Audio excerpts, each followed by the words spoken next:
Who's that? Sorry.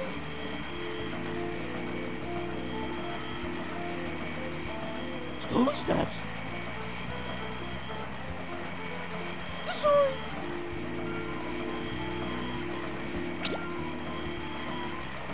Who's that? Sorry. Sorry. Who's that? Sorry. Who's that? Sorry.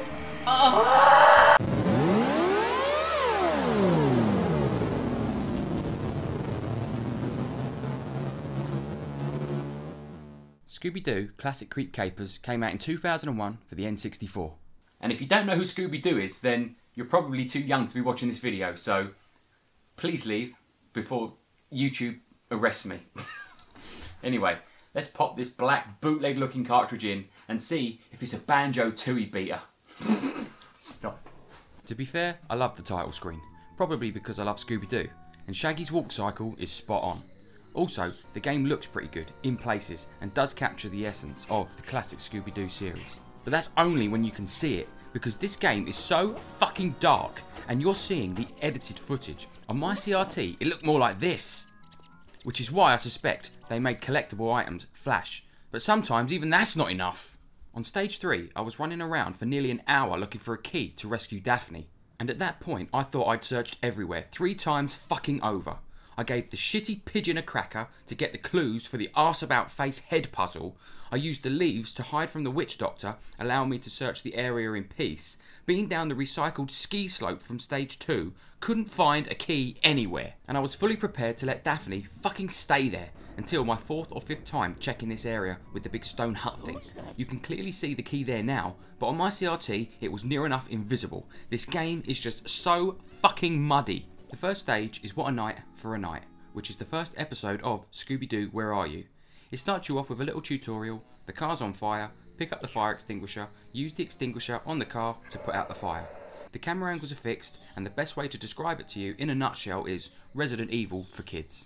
The next scene, we meet up with the rest of the gang at the museum, where Mr. Wickles, or man who loudly scratches his arse in front of everyone, tells us that there's a suit of armour that's been haunting the area. Scooby and Shaggy are like, well fuck that then, let's go get baked and eat junk food. Primo. But as always, the rest of the gang want to get to the bottom of it. So Fred says you need to find something so you can reach that open window. Now I interpreted you need to find something as go and look for something. So I did. I pressed A on everything until I exhausted every option. So I went back to the Scooby gang, to the only thing I hadn't pressed A on yet, the mystery machine. Surely not. Are you telling me that thing on the mystery machine was a ladder? I thought it was a fucking surfboard.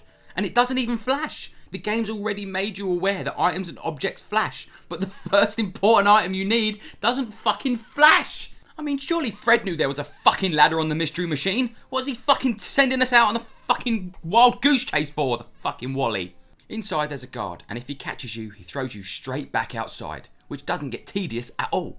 And again, I was stumped. I ran around and around that room pressing A on everything. But because the game's so dark, I couldn't see the tiny little flashing box at the side of the elevator. Shouldn't pressing A on the elevator doors be good enough? It's fucking Scooby-Doo!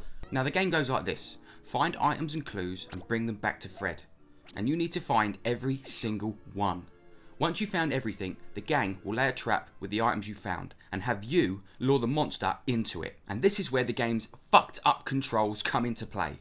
And by controls, I mean the analog stick. At this angle, I'm going to hold down to go down, which feels normal. But now at this camera angle, I'm going to have to turn right to go up.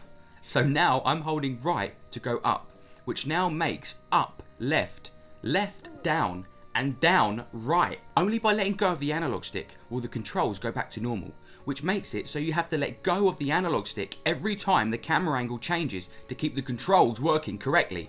Which is fucking bullshit, because one of the main things in this game is getting chased. And when you're being chased, you don't have time to keep letting go of the stick. But if you don't let go of the stick, the controls can get so fucked up that a camera angle can change and have you turn the complete wrong way into a wall or straight into the fucking monster. And based on what I just told you, how the fuck do you think it felt playing this section? Are you fucking kidding me right now, THQ and Terraglyph? Who the fuck are you? Oh, this was the last game you ever made? colour me shook. I bet Beowulf 99% finished was good. And all Scooby-Doo does is get in the fucking way. He doesn't give any hints or tips, won't lead you to any clues, and offers nothing to the gameplay. There's no shooting anything, no throwing anything, you just walk around with the worst controls known to man and press A on 64-bit blobs, hoping there'll be something you need. Some parts of the game can be really confusing too, like this volcano section. It's so fucking disorientating. Everywhere looks the same, and there's no map screen either, so you can't see where you've been. You can be running around one of these fucked up areas for ages and not come across that one little nook where the clue you've been looking for is. The sound effects are an assault on the senses. The levels, for the most part, are just long stretches of nothingness, clearly put there to make the game feel longer.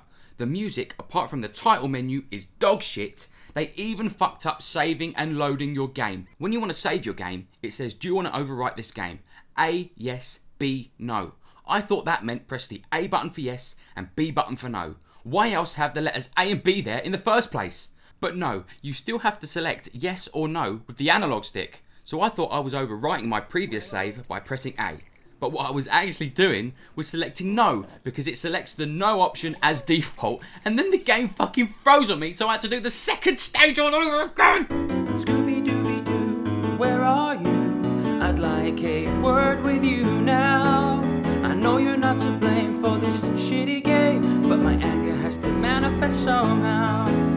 Come on THQ, what the fuck did you do? You ruined a perfectly good franchise. We deserve much more on the N64, and you scarred us on more than you will realize. And why the hell did Terraglyph think it was okay to program controls like this? Fucking twats. And Scooby-Doo, if you don't move, I'm gonna be giving you a Scooby slap. Scooby-Dooby-Doo, where are you? I'd like a word with you now. I know you're not to blame for this shitty game, but my anger has to manifest somehow. Oh, oh, oh, my anger has to manifest somehow. My anger has to manifest somehow. Yeah.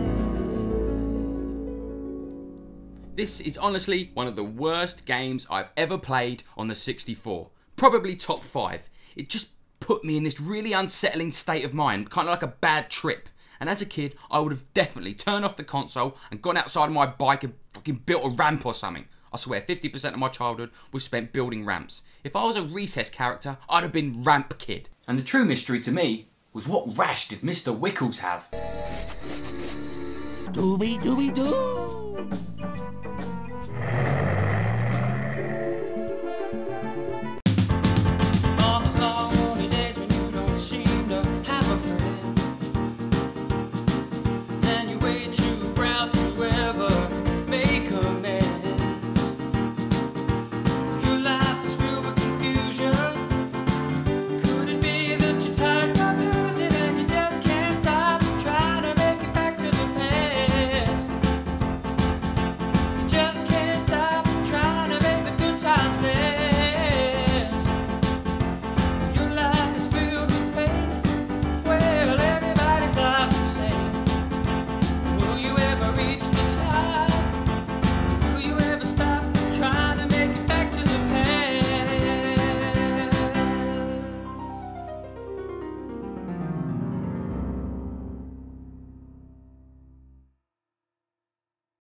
G'day, or good night should I say, and welcome back to LA's Up All Night.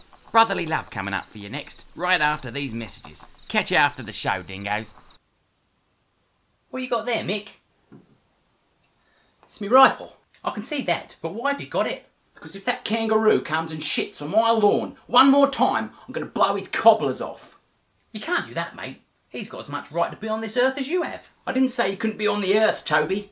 I said he couldn't be on my fucking lawn. Don't be like our Mick. Visit evenbetterhelp.com, where there are professional people who are waiting to talk to you about your mental health. And they're definitely professional, and they're definitely people. That's evenbetterhelp.com. got him. Oh, that's just fucking great, Mick. Who's going to clean that shit up?